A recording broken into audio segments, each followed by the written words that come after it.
Hey everyone, welcome to Webcology on WMR.fm. It is the 15th of June, 2023, almost the end of the second quarter, and more importantly, 1 week from now, the beginning of summer. So, get this through your head. Summer's almost gone. Get out there and enjoy it while you can, because if you work in the tech industry, you get chained to your desk, and before you know it, it's Labor Day, September's run around, or it's October, and second summer is come and gone, and you regret not getting out when you oughta have. So you oughta. Summer's almost over, and it hasn't even begun. This is Jim Hedger from Digital Always Media, Kristine Schachinger from Sites Without Walls. We got tons of stuff to go through today, Kristine. I mean, we've got like 20 unique stories to cover. Yeah, you would think like we went a month between shows, but it's only been a week. Indeed. Okay, biggest story this week, and this is a week of some fairly significant stories, but the biggest one I think for SEOs, Brighton SEO has announced where Brighton SEO USA is going to take place November 9th and 10th at the Manchester Grand Hyatt San Diego. So if you go to their website and us.brightonseo.com/register, tickets are like 70% off. Really, really low cost for the experience you're likely to get. San Diego, there you go. In late November, indeed, yeah, you were just there, and then I wonder if this is going to be like kind of like the Chicago show was, if they start doing this annually. Remember how the Chicago SES show was the end of the year, and it was the end of the conference cycle. It was almost the Christmas show, and people were just happy and relaxed, and you were off tour, so you were going to get to go home for the first time in a long time. Yeah, San Diego is a great location. If you are coming from somewhere else in the world or on the East Coast and you don't know much about San Diego, and you can give yourself an extra day or two, they have an amazing safari park, conservation zoo, where you can actually see the animals like outside in their natural habitats. And they have the gaslamp district, not gaslight. Yeah, nothing good ever happens in the Gaslamp District. Don't go there, because remember what happened last time you were there, right? Exactly. Yeah, the Gaslamp District, which is a lovely place for food and bars and things like that. So give yourself a little extra time on each side if you're coming from a little bit of a distance away. Me, it's an hour plane ride, so I can go anytime. So I really like San Diego. I lived there for a few months, just over a decade ago, when I worked for a company just in the north end of San Diego. It's a beautiful town. It's really, really, really hot. Not sure what it's going to be like in November. Probably really, really, really hot. No, it's not really hot. Okay. It's very temperate. Yeah. Well, yeah, it's not cold, but it'll probably be like 60s, 70s. okay. Well, that's pretty temperate. It's an excellent city. If you're interested, it's an excellent experience. I'm, kind of thinking they chose San Diego because there's similarities to Brighton, minus the massive naval base. Yeah, it's on the water. You can get fresh seafood. Also, people don't know about Brighton ticket pricing. As Jim said, they're greatly reduced right now. The early birds are about 50 to 70% off. They also have a $0 ticket, free ticket. Normally they do it by lottery, but in the US, I guess they're just offering it. And it doesn't give you a lot, but it does give you parties and networking events where you don't have to pay anything to attend those. A big part about Brighton SEO in the UK is the networking is amazing.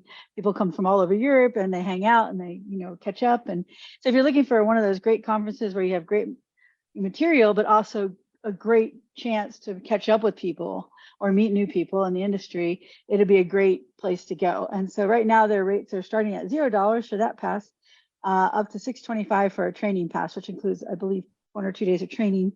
And then just the basic pass is $275, which is really reasonable. That's really cheap. If you wait too long, though, they go really way reasonable. Up. That's insanely reasonable for a full-scale SEO conference, a 2-day SEO conference. Exactly. Now, if you wait, they're going to go way up. So if I think that same $275 ticket is $1,200 something. No, $650, but the $500 ticket is $1,200. Okay. So yeah, and that has a couple extras in a VIP drink reception and reserved front row seats if you want to make fun of your friends who are speaking. I'm only teasing. No, you guys used to do that to me all the time, which always made me so nervous, but I Oh, love that don't. you were there. That's how actually, if you are a speaker and any of the older crew comes and does that to you, that's gonna know how you know you made it, because It is, yeah, yeah. you You're like, honestly oh, wouldn't waste our time hazing people if we didn't like them. well, then you liked me. That's great. Oh yeah, I used to make a sport of that. I used to, and I tempted people to come do that to me, like make me laugh while I talk, please. Yeah. Um, Yeah, it's a tradition. Say if you're there, there's not a lot of big SEO conferences anymore in the United States. It kind of dwindled over the years. So if you're looking for one that could become the next biggest thing where everyone gets together and hangs out and networks and has great content, they definitely give it a try. Brighton SEO in the UK is twice a year, and it is the UK conference. So the people that are running this, we've had Kelvin on the show before, know what they're doing and they know how to put on a good show.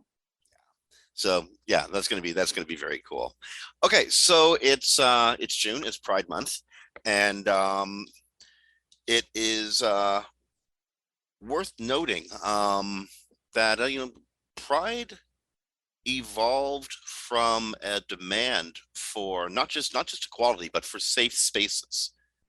The reason there was a riot in 1969 in New York Mhm. City, in a part of the city called Stonewall, outside of the Stonewall Tavern, which was a gay bar notoriously busted by the cops over and over and over again, until one day the patrons of the bar stood up and said, "We're not going to take that anymore," and they literally rioted against a police raid. And the police were raiding again just because it was a gay bar.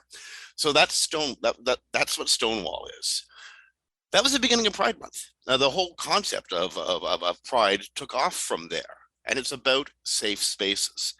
And so, one of the leading advocacy groups for the LGBTQ community in the United States, GLAAD, um, it rated all major social media platforms, and well, predictably, it rated them all quite poorly. None of them provide really safe spaces, but the worst of all, beyond measure, to like a completely different ballpark, as it turns out, has become Twitter, which last year wasn't the worst of all. It's really, And it's just, now, it's phenomenal. yeah, it's considered an unsafe space more than just, it's actually been labeled by GLAAD as a most dangerous platform from LGBTQIA people. So, like you said, all of them get pretty bad reviews, but this one is particularly bad. Why is this important? Because we share this planet together, and what we say and think about each other is really honestly dictates how people treat each other. It's a safety issue, it's a human rights issue. We want a better community for everyone to live in, and more importantly, for everyone to do good business in. Exactly. And also Twitter's gone somewhat, it's not just that Twitter just magically became this more dangerous place. Twitter's policies under Elon Musk have made it a more dangerous place. Oh no, Like purposefully, yeah. yeah, like they removed the policy against targeted misgendering or dead naming of transgender individuals. They have decimated their team that moderates or handles safety issues. I don't even think there's anybody left, if I'm correct, if I remember correctly. He's pushed right-wing people back onto the platform that were banned, including literal Nazis, like people literally declare themselves Nazis were put back on the platform. So while Facebook and Instagram saw 15% point increase for both platforms in safety to 61 to 63%, on the 12 indicators GLAAD uses, especially for hate protection from hate and harassment, and a couple other items, Twitter saw itself go down, down, down to the bottom. Yeah. So, Then yeah. again, that's given that Twitter was at one time the place where people went to see if something was verifiably true. That's just terribly sad. Now, quick again, why is this important? I'm not gay. I'm cis, middle-aged, white male. But what I really like is stability and a good, safe environment for everyone, level Yes. playing field for everyone to do business in, because that's what we're here for. Yeah, And I'm sorry, I didn't mean I to was just interrupt. gonna say, one of the things that made America great, that really, really made America great, And this is a Canadian talking. this is Canadian talking, yeah, is its attitude towards equal opportunity in business. Like, go make money, go do it. That's what you're supposed to do. Don't prevent other people from making money. And more importantly, don't divide markets. For goodness sake, why would you do that? Like, after Well, people ain't gonna buy stuff, why would you do that? That's insane. exactly. And why? And I am a blonde hair, blue eyed. I don't know if it's called second or third generation America. My grandfather's a war refugee from also Hungary. Um, and those are characteristics I can't change about myself. And for you to hate someone or to treat someone with such disregard as Twitter does, because of an innate characteristic, people who are transgender or who are LGBTQIA that's who they are. And so why is that a problem for some people? I don't know, but definitely the online spaces should be required to be a safe space for all people, because people are who they are and you should love them for that and not try to have them live up to whatever expectation or what's the right word for this? To, To misgenderize, to yeah, mischaracterize, to yeah, misname, to dead yeah. name. You know what? Ultimately, to insult, because that's what it comes down to. It comes That's down to yeah, insult, to oppress, and to damage. And again, I don't know why anybody would want to do that. yeah, exactly. And unfortunately, because many people don't know someone who's transgender. A lot of people know people who are gay at this point, but because now people are more free to talk about it, not because they weren't there before. But they don't know someone who is, so it's easy to lob them into this category of hate. And they're just fabulous, wonderful people. Some are not fabulous and wonderful, just like any people. It's like But anyone else, like indeed. anyone else, they're just people and they just happen to feel differently and so about who they are than they appear on the appeared originally on the outside. So that's it. Like, you just accept them and love them. This hate thing is just ridiculous. Okay, happy Pride, everybody. Create safe Exactly. spaces, maintain safe spaces, and protect safe spaces for everybody, because you never know. One day you may need one for yourself. So speaking of Twitter, I don't know if we should down on Twitter. Twitter downs on itself so well. It It's getting does. kicked out of its office space in Denver. Yeah. For not, well, predictably, this is what happens if you don't pay your rent. They will probably evict you. Um, Yeah. When it so they comes got, to sorry, when it they got comes to social 49 days media, to get out of town from a 65,000 square foot office space. yeah, but he doesn't care. Like, he sees that as a positive, sadly. Um, the thing is, though, I mean, Twitter has really become the deadbeat dad, hasn't it, of the social media space. Well, indeed. But Yeah. where are these workers supposed to work from? Home? How I many? thought Elon Musk was absolutely against people working from home. He has said that before. I don't know if there's many left, though. Like, it used to have 300 employees, but I don't think there's a whole lot that are still there. About half of them are there, as I understand it. It had it fired 87 employees in Boulder last year. Yeah. Another like say 40 left voluntarily. I'm sure a few others have sort of weeded themselves out, but from 300 to what, somewhere about 150. And maybe you don't need 65,000 square feet for 150 people, but they still got to work somewhere. Yeah. Oh, by the way, they also didn't pay their cleaning company. They owe them about $93,000 Well, there you go. for that one building. That's terrible. Again, that's really not, that's not funny.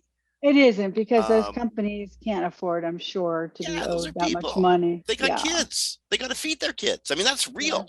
Yeah. When I used to train new SEOs, and I used to remind them heavily that our clients tend to be small businesses investing their kids' college fund in our services. Be really aware of that. Same with these Well, small companies, small third parties you might contract with. They're people who have bills. They're yeah. not big corporations like this cleaning company. Probably a small business of like 50 people or less.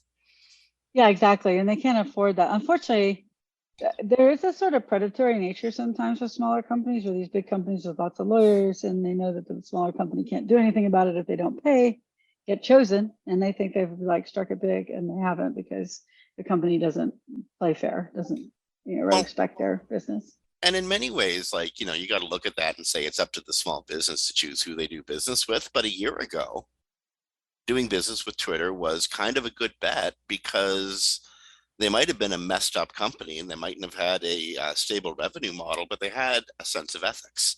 Exactly.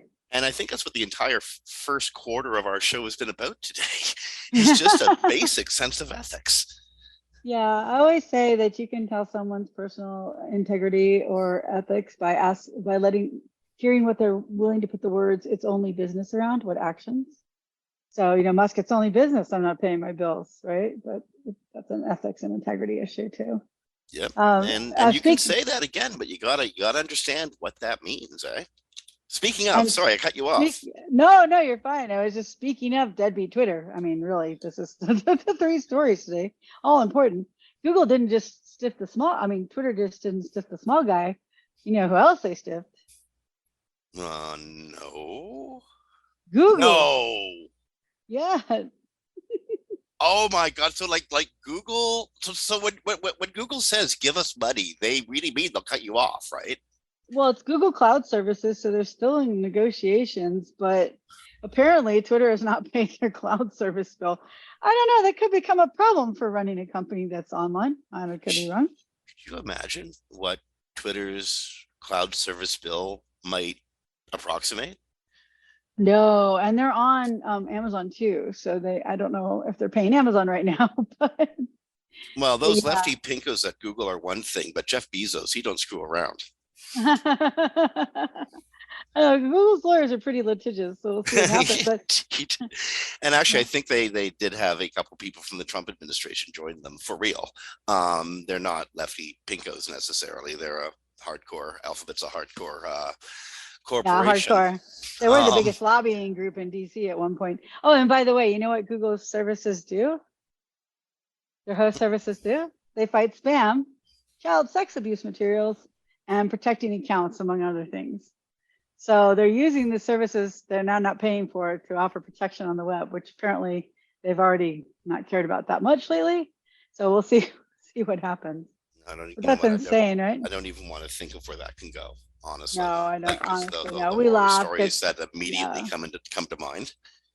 Yeah, it's ridiculous. It's a ridiculous thing that Twitter's not paying its hosting bill, but especially for those services. But as we know, Musk hasn't really cared much about protecting users on its platform. So, well, and he's actually he's trying to get away with not paying Google for a massive service.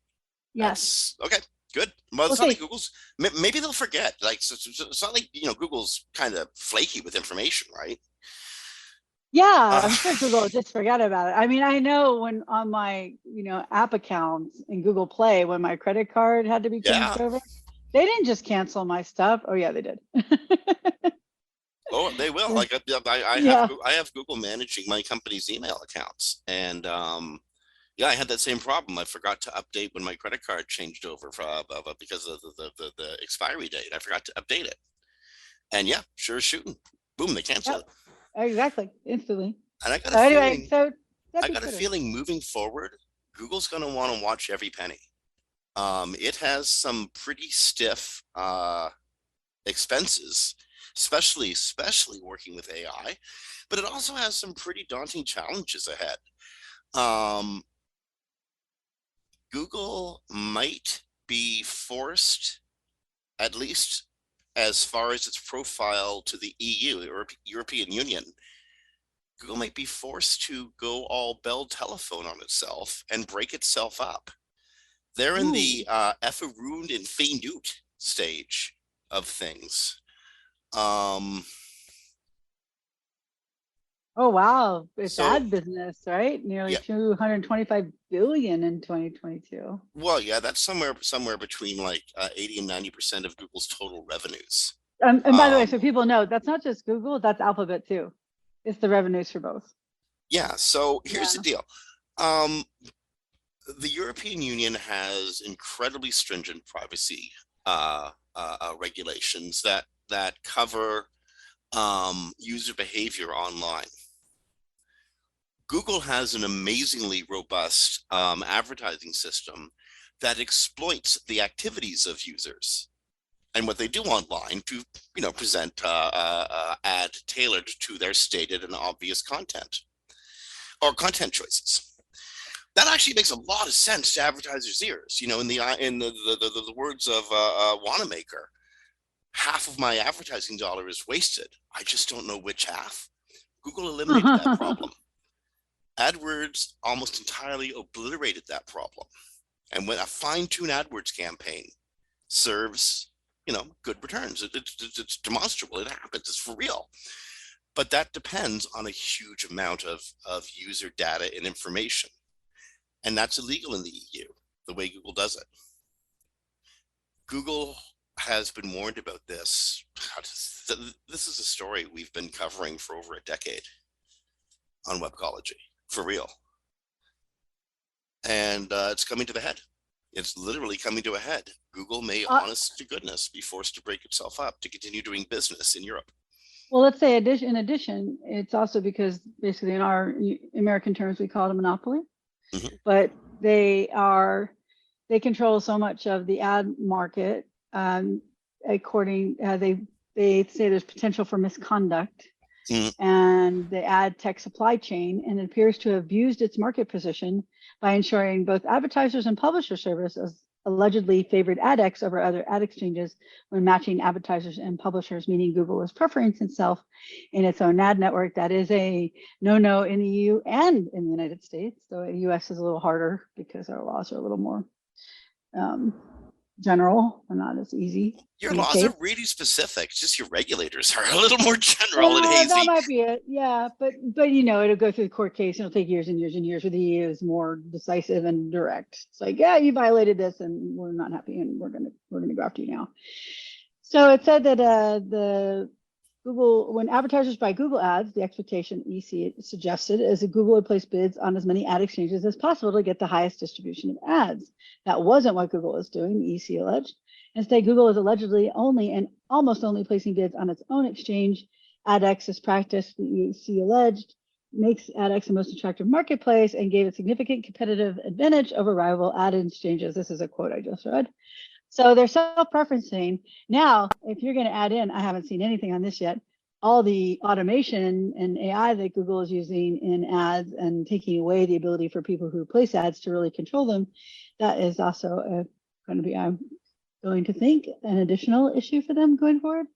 But yeah, you're right. They want to break them up. Yeah, they want to break them up. So yeah, so this is this I think is a significant challenge to Google moving forward, or Alphabet moving forward, especially given how Alphabet uses Europe, specifically Ireland and Holland, to work around paying taxes in the United States. Yeah, again, I don't know how this works out. It actually starts to boggle my mind at this point, because there's 3 or 4 different unique challenges Google has to face to deal with EU regulation. I think you're in deep trouble. I think so, but actually it's self-inflicted. I mean, well, indeed, it was a decade. We've talked about this for a decade. Yeah, it's basically, we'll make lots of money while this runs through courts and systems, and eventually someday maybe we'll get hit with a big fine that we'll just pay. So we'll see. But at this point, this isn't a fine. This is a threat to Google's actual operations. So we'll see if they respond this time.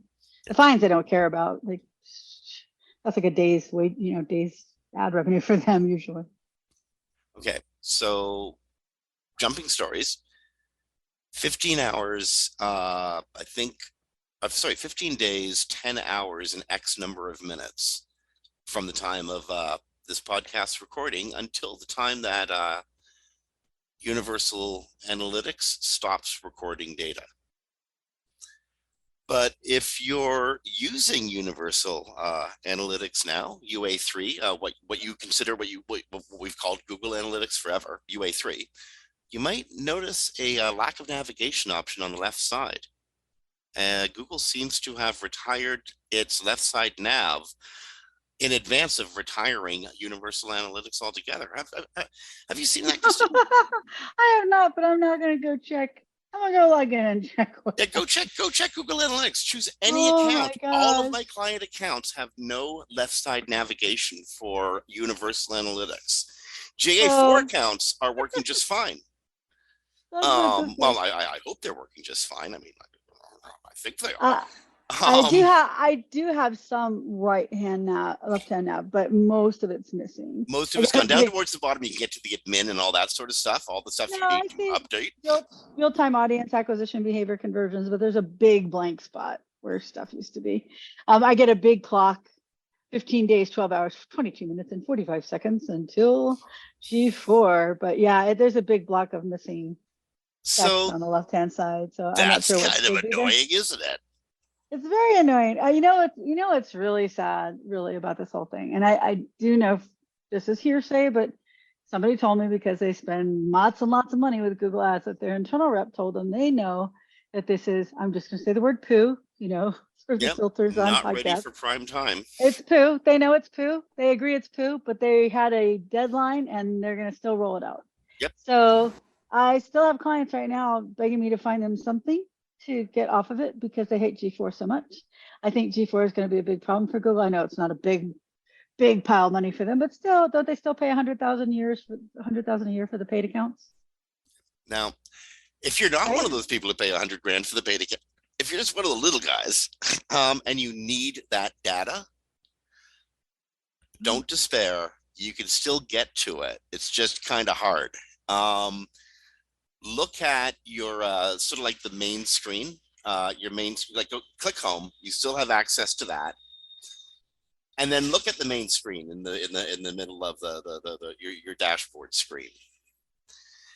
Every one of the examples, your audience overview, your acquisition report, active user report, etc.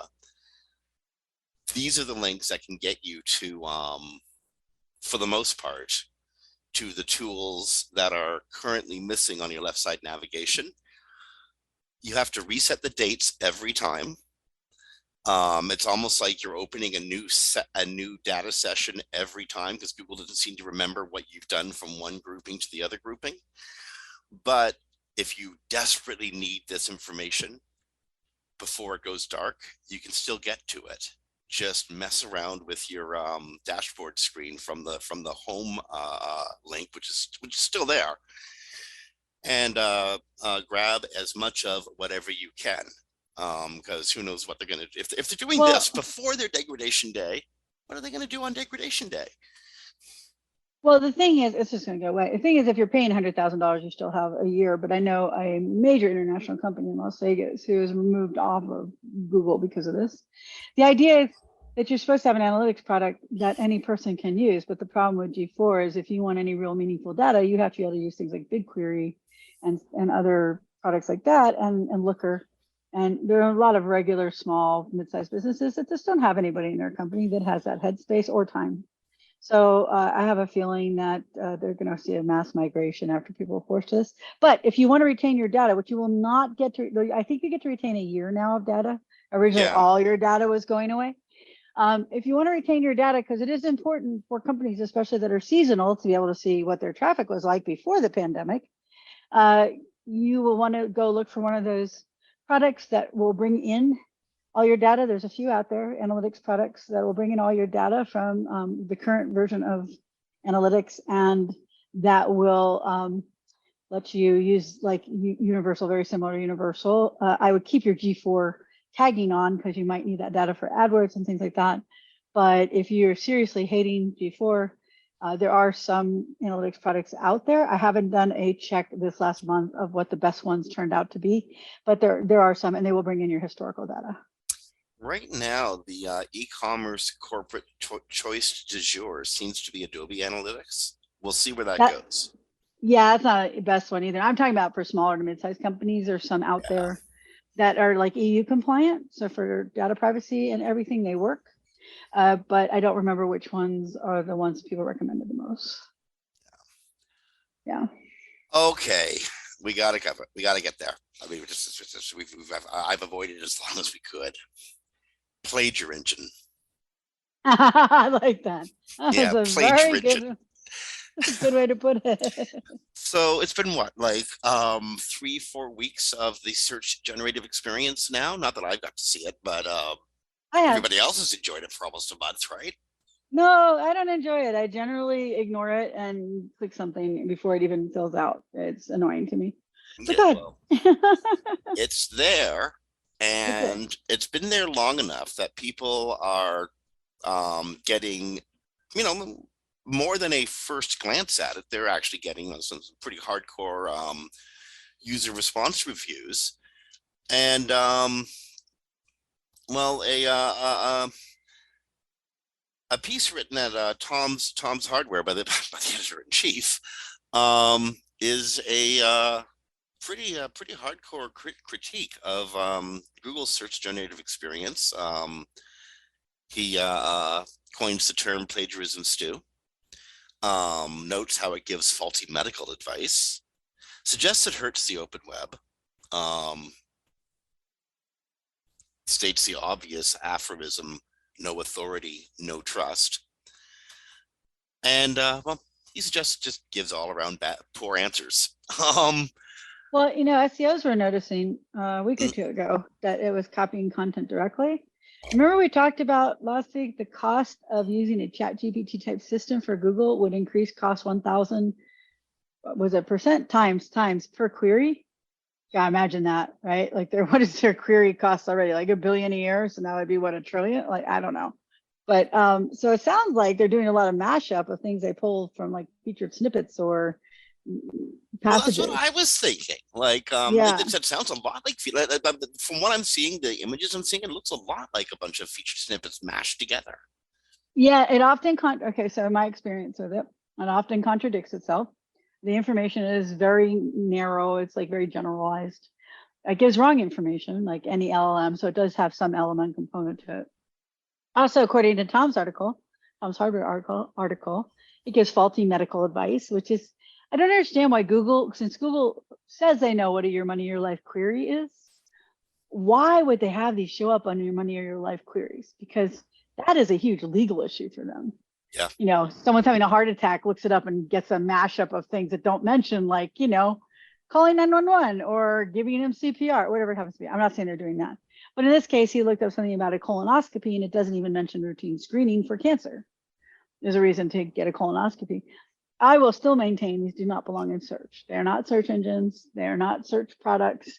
They're just competing with ChatGPT. Maybe once the fire from that all dies down a bit, they'll back off of it. But I haven't found them particularly useful. I literally want a way to turn it off, except for getting out of the program because I do want to be able to test it. But it's just not, to me, it's not that useful. Other people I've seen on social, just they're our industry, so there are search people, but have been mentioning how they're really getting annoyed by Bing Chat and Google's SGE because they're not particularly helpful. They're often wrong. And you know what I think a bigger issue for Google and Bing is, and I tweeted this to them this week. Sometimes they read my stuff, I've heard. Not often, I'm sure. But is that their reputations. So people are going to go in and they're going to get these SGE models or the chat model, and they're going to think this is search because there should be a big warning that this is not search, but it's just like quality of information may vary, something silly like that, and very small. People are going to start not trusting Bing and Google because they're going to get a lot of wrong information through these functions. And I think it has a long-term cost for them that's much higher than just the financial cost of running these systems. Well, and if people have a hard time visualizing what Kristine's talking about, think about a map program that directs people off a bridge by mistake. Are we moving on to the next story? No, not at all. I mean, we have a story that's about exactly that, but no, not at all. I was going to wait on that one. But imagine we actually really do have a story about that. But this is exactly what that was like. Remember when maps came out? This was like 2004, 2006, in that period when mapping was the really big thing, and we were going to be using all the data that Google provided to annotate maps, which exactly as we did. But then maps started becoming like live directions while driving, GPS, the Jarman units and stuff. And in some cases, they literally directed people off of your, bridges. your phone is ringing. Your bat phone is ringing. Yeah, the bat phone's ringing. That's okay. They literally directed people in wrong directions off bridges, and when consumers heard that, they stopped trusting for a time different types of mapping units. I remember MapQuest got hit really badly with this. They misdirected somebody, and they had a hard time getting past that reputation.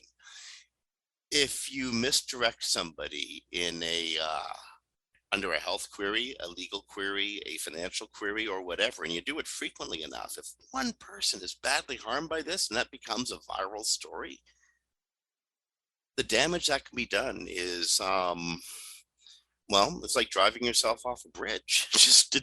The bottom falls out. Yeah, exactly. I mean, you can't Google, and it takes very little time for people to start not trusting you. Like Google's built and Bing have built up these long histories, decade now, 2 decades now, of well, Bing was like 2000, I think 7 or 8, but of trust and users getting at least websites they can trust. That's what the whole algorithms are about. Um, and now they're getting false information, and as soon as they find out they get false information, what, 2, 3 times? You think they're going to keep using those functions? Probably not. And over time, they'll stop trusting Google completely. So as for the people that are running into like lakes and stuff, like there's a Hawaii where people actually drive off piers There is based in on GPS. Honolulu. Actually, I know Yeah. exactly where that happens. I had my But, honeymoon but near there. oh, cool. But you have eyes. So like in the early days when those maps were wrong, and the maps were often wrong because they had to update, and they'd only update like every 6 months to a year. So if you're in a city that was changing, like I was, Las Vegas, it's changing all the time, it would say there was a road there that wasn't, because maybe it's a future road, or there wasn't a road there, but there was because it just been built. So I remember once like it's telling me to go into the desert. And I was like, I'm pretty sure I'm not supposed to go into the desert. My common sense and eyes tell me that is not a road. So apparently, though, people that have driven off piers might want to trust their eyes over the device that they're holding. Looks like Now, there's not a road there anymore. just And there's water, for probably not a people road. doing queries about Las Vegas in the future, that really is a baseball team they're referring to, all appearances aside. Hockey team, though. We won the Stanley Cup. You I have did. to You know say what? that. I bet you. I am so sorry. I actually meant to open the show this way, Kristine. I live in Toronto, and if my team had won the Stanley Cup, I would be opening the show announcing it. So you know what? I regret not saying it at the very beginning. Go for it. Well, thank you. And I just want to say one little thing. I know this is like a little sidebar on our show today, but the Las Vegas Knights had their first game the week that we had the shooting on October 1. And they did blood banks, and they brought food to hospital workers, and they stood in line and gave blood. And so they are just like the heart of Las Vegas. There will never be another team that comes here will have that kind of feeling. And so for us to win the Stanley Cup, like every little town in Vegas, like there's little side towns in Vegas, all had like public venues with tens of thousands of people. We're all watching all the bars. It was pretty amazing. So. The Stanley Cup is literally the hardest, most grueling trophy in professional sports to win. I'm from a city where hockey is literally the official civic religion, and again, if we had won the Stanley Cup, the Toronto Maple Leafs, I wouldn't stop talking about it for the entire hour. So Well, I won't bore everybody congratulations to that. the Golden Knights. That was a Thank phenomenal, you. phenomenal achievement. Thank you. I appreciate it. Now back to our story. Yeah. Back to our previous programming. If you're using, you know what? Let's talk about an improvement with AI rather than how AI is working to degrade stuff, because we've got more of that coming up, I promise. But if you're using OpenAI, GPT 3.5 Turbo, and GPT-4 for enhanced generative AI applications, it's being retrained. It's being retrained and given new enhancements. Calling capacity, capability, improved steerability. I guess it's going to be easier to use and prompt. Extended context for GTP 3.5. Revised pricing structure to pay for all this stuff. Yeah. And expanded developers toolbox for creating high-performing AI applications.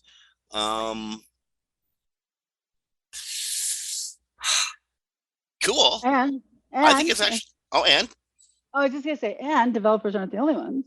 If you're using these products, you're also seeing AI advancements from OpenAI. So the developer models. Snapchat launched its generative AI chatbot. Salesforce yep. released the first generative AI CRM product, Einstein GPT. Morgan Stanley, a partnership with OpenAI for a few wealth management companies. HubSpot, to be able to write, I'm sure, doesn't say what. GitHub Copilot added generative AI for OpenAI Codex. Stripe Incorporated, Get Response introduced OpenAI GPT powered email generator, and Instacart created a chatbot to help consumers with grocery shopping. No, I'm Instacart's one really makes me happy. My partner Shauna has had several concussions and several seizures, and uh, she has severe memory issues. And making grocery lists is incredibly difficult for her. It's an ordeal. We have to do it together, and it takes a very long time. She's a chef too, by the way.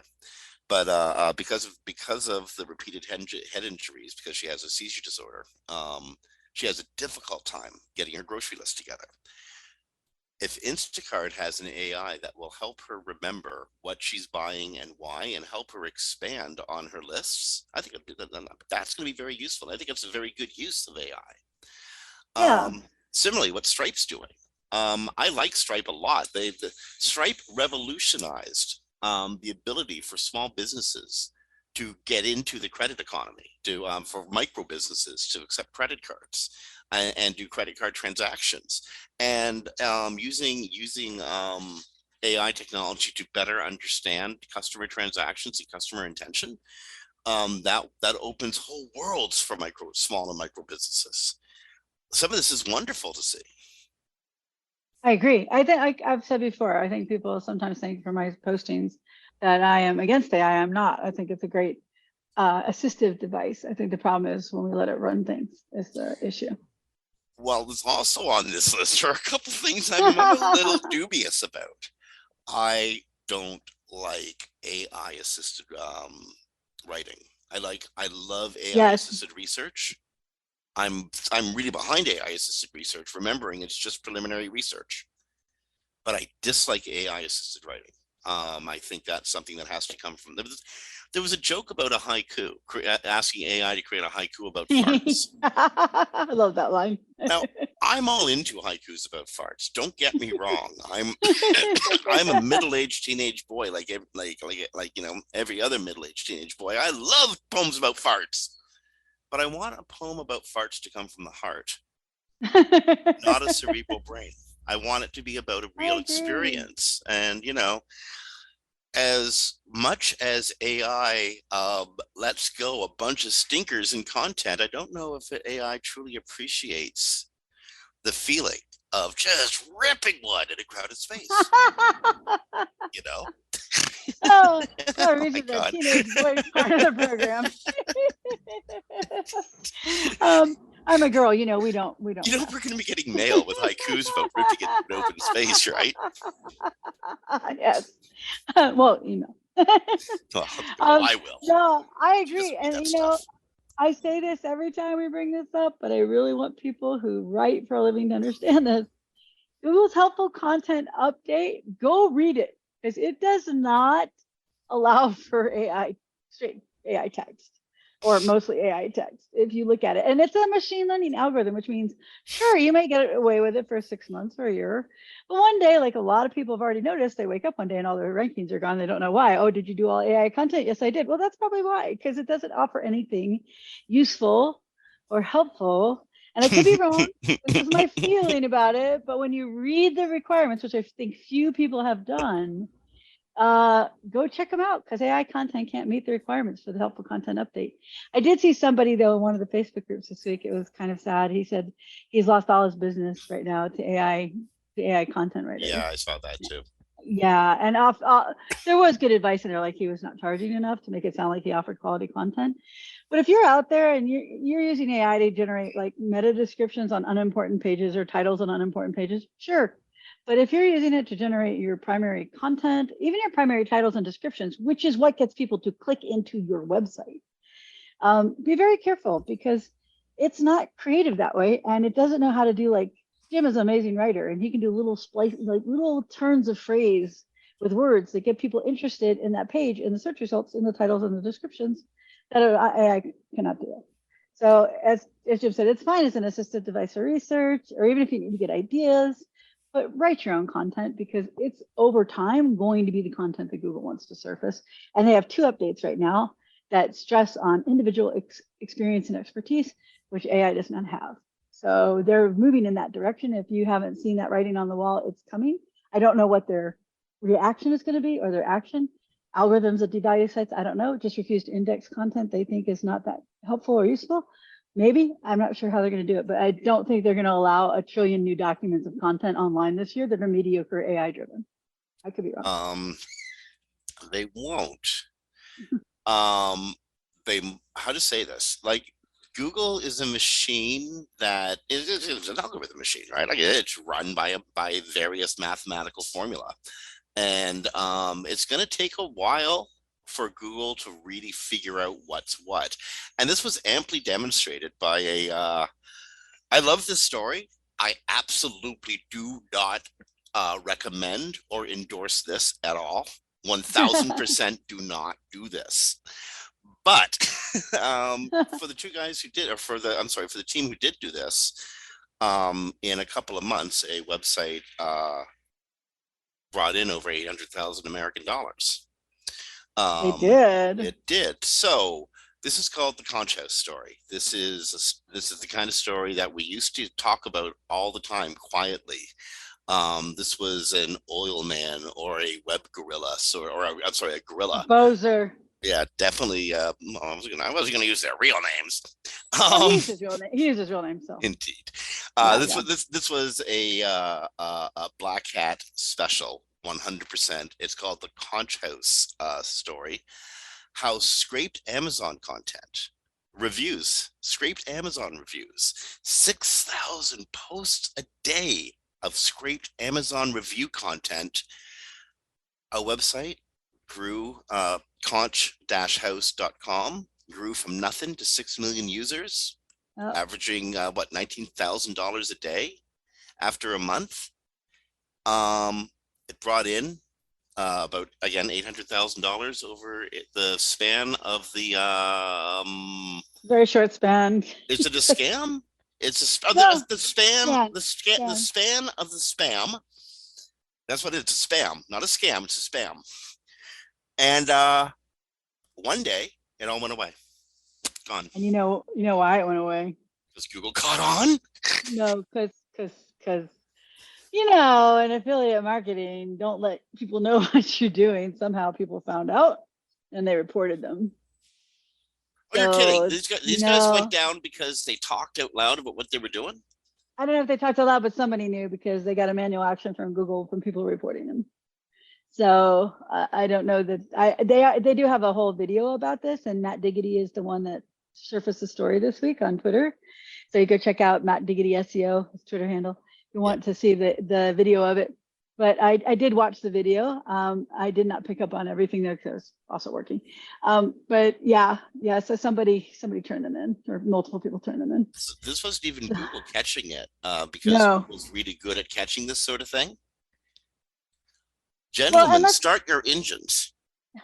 And people often think, I see people who don't do search like we do, who are like that, immerse their whole lives into it for the last decade or more, where they get surfaced for a little while. They do really well for a little while. But Google's algorithms take a while to catch up. And if you do like a big link buy this week, it's next week, you're not going to, unless you do it from known link buyers. You're not going to get hit next week, but in 6 months when you lose all your traffic because your links aren't valuable anymore, and you don't know why, because you don't know that Google devalued them all, that's because the algorithms caught up. So in this case, would the algorithms have caught up? I'm guessing probably 6,000 a day is a lot. But in the initial phase of this site, no, and they made a heck of a lot of money. So Jim, when are we doing an affiliate site like this? Churn and burn. Totally baby. kidding. Churn and burn. Totally kidding. I knew an affiliate marketer had scripted a way to produce WordPress sites with content before AI, because he had a really good spinner. Spinners are things that create content before AI did. he could spin one up in an hour, and he'd spin up like 30 in a day, and then he would just buy links to all of them from his link, or he created a link network over time. And whatever ranked, whatever brought him money, great. The rest of it burned, he didn't care. Yeah, yeah, it's a volume game. Yeah. The more you put out, the more you'll bring back. And the honest truth is, I naively believe in the sanctity of an information environment. I'm a goof. Like, seriously, like, honest to goodness. I honestly don't know why more people don't do things like this. And I imagine a lot of people do things like this, and it's just so quiet and underground. Oh yeah. There is a young core of SEOs, their early 30s, and actually I really, really dig these people for their audacity, that are, I forget who it was. I'm not going to say even actually, I remember exactly who it was, but I'm not going to say what city they were in, dragging a wagon full of cell phones around downtown. More favorable. Like, seriously, that's the lengths at which these people will go. It's phenomenal. Let's be clear. Regular SEOs are not doing this. This is the generally affiliate marketing SEO, which is, you're turning and burning websites to make money. Yeah. But again, black hats off to them. Well, yeah, black hat's a tactic, right? It's not illegal. Nothing illegal about putting a bunch of cell phones in a wagon and walking around messing with local referrals. No, not at all. Exactly. Nothing. But yeah, but I do want to make that clarification though, because I we won't get into this article because it's just another SEO thing. But it's like I see all these like national writers never contact an SEO, and they always write about SEO as we're the people with the wagon of cell phones. We're not. We're like just trying to help sites do well on Google so they can keep their people employed and their owners making money. But there are some great stories. We should do a show, like a special show on black hat SEO stories. I would love to. There's some characters out there who, again, I wouldn't do this in my practice. No, I don't do it in mine either. No. Again, we're both lucky enough to have fairly, for want of a better word, prestige clients. I like my client list right now. It makes me feel useful. And I would never. I mean, these are blue chip corporations. I would never screw around like that. Lots of lawyers. But what these kids are doing blows my mind. And the inventiveness that goes behind it, eh?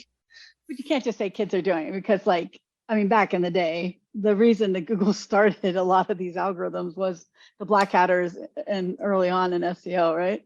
Oh, like I mean, the reason I can say Bozer's name is he go to conferences and talk about it with his name. So it wasn't a big secret. But they actually like had conversations with Google's search team, like Matt Cutts, because Matt's like, what are you guys doing? Oh, I don't know.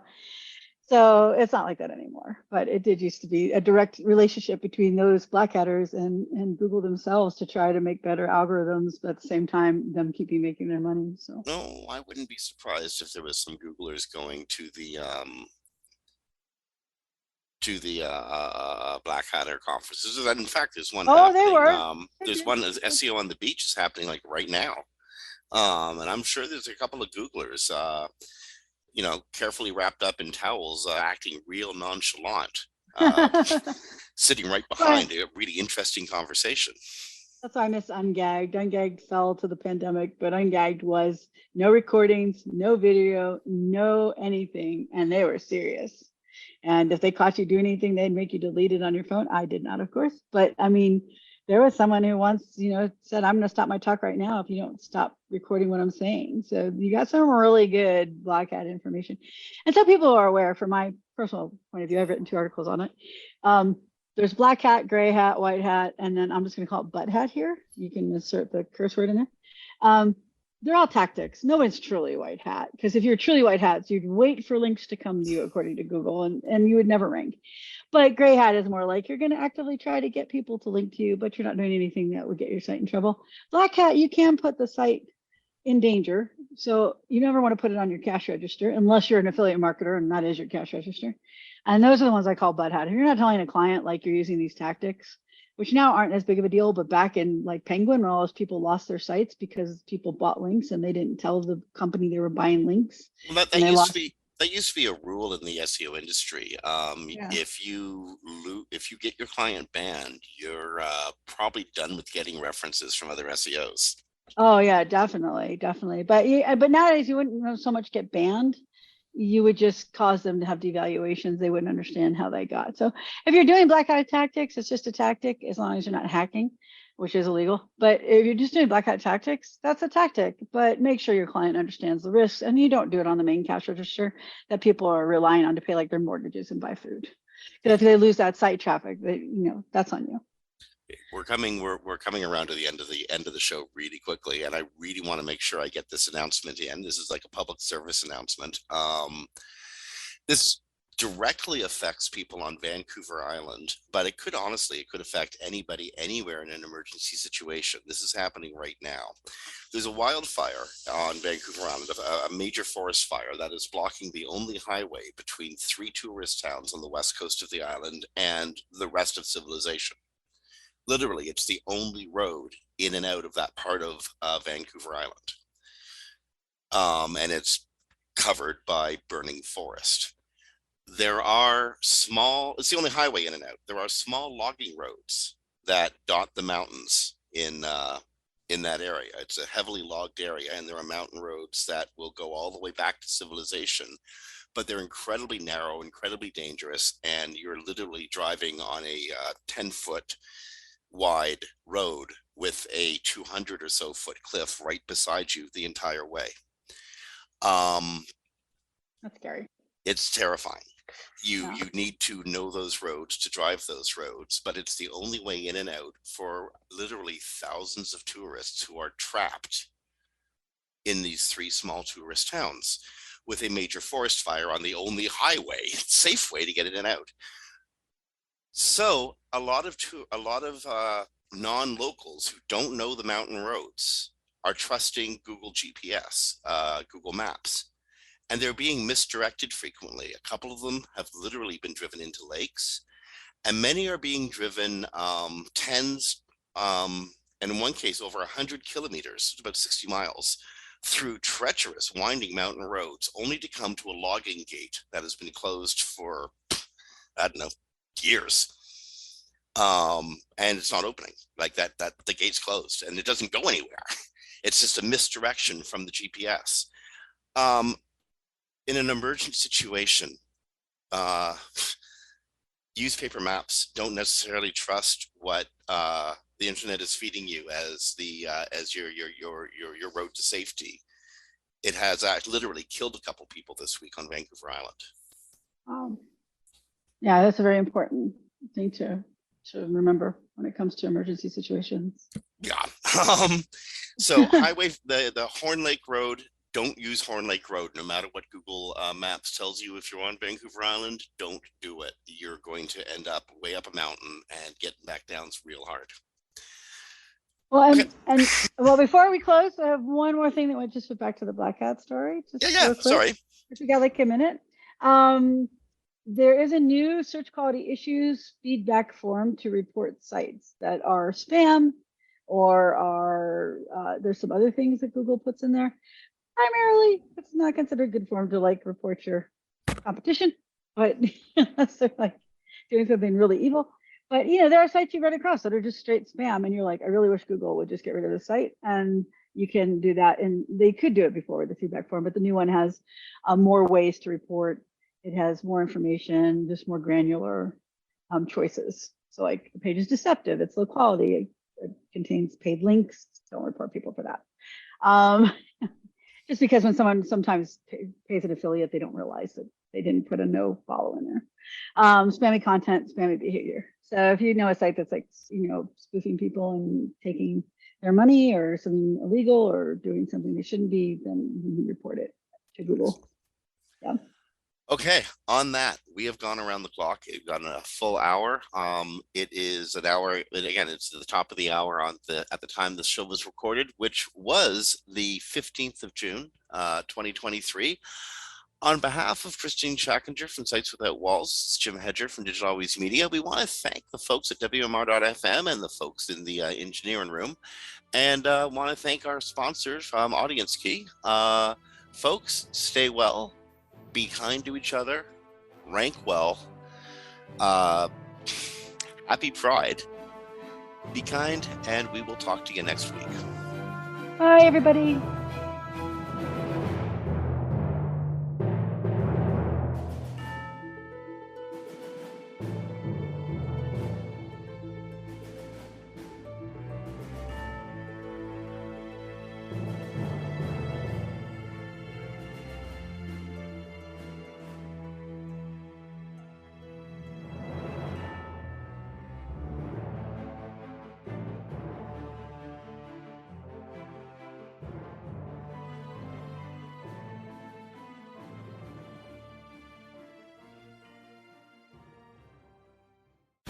The opinions expressed on this program are those of the guests and hosts and do not necessarily reflect those of webmasterradio.fm's management or sponsors. Any rebroadcast or redistribution without authorized consent of webmasterradio.fm is prohibited.